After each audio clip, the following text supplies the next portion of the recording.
ఇంతకు ముందు నువ్వు పని మనిషివే కావచ్చు, కాని వీడు నీకు తాళి కట్టాడు. నువ్వు నాకు మాటిచ్చినట్టు 6 నెలల్లో లేక జీవితాంతమో నువ్వీ ఇంటి కోడలివి, అంతే. లేదయ్యా, నాకు సంబంధించినంత వరకు నేనెప్పుడూ పని మనిషినే. ఏంటి నువ్వు డాడీ? రే తారక్, ఏంట్రా ఇది? అమ్మ ఇలా మాట్లాడుతోంది. దాన్ని బట్టి నిన్న మొన్న నీ రూమ్లో పడుకోలేదనిపిస్తోంది. No daddy, hopefully in my room I think.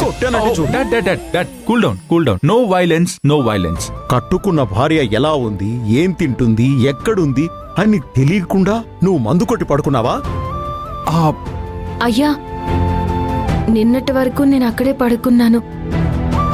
కానీ కోకిలక్క, కుక్కటేష్ అన్నయ్య వాళ్లతో మాట్లాడుతూ ఉంటేనే నా మనసుకి కొంచెం ప్రశాంతంగా ఉంటుంది. చూడమ్మా, పగలంతా వాళ్లతోనే కదా ఉంటున్నావు, అప్పుడు మాట్లాడుకోవచ్చు. కాని ఇలా రాత్రి సమయంలో చాపాదిండు తీసుకునెళ్ళి వాళ్ల దగ్గర పడుకుంటే అందరూ తప్పుగా అనుకుంటారమ్మా. నిన్ను ఈ ఇంట్లో ఉండమని చెప్పడానికి కారణమే ఈ ఇంటి గౌరవం కాపాడడం కోసం. నువ్వే ఇలా చేస్తే ఎలా అమ్మా? వెళ్ళమ్మా, లోపలికెళ్ళి పడుకో. నేను చెప్తున్నాను కదమ్మా, వెళ్ళమ్మా. Yeah Malini, you go. Yeah, very good. Daddy,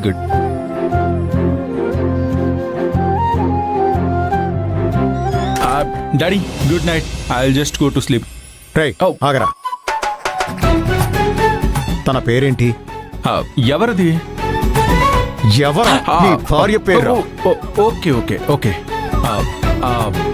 తన పేరే కదా, దామిని, కామిని, నందిని,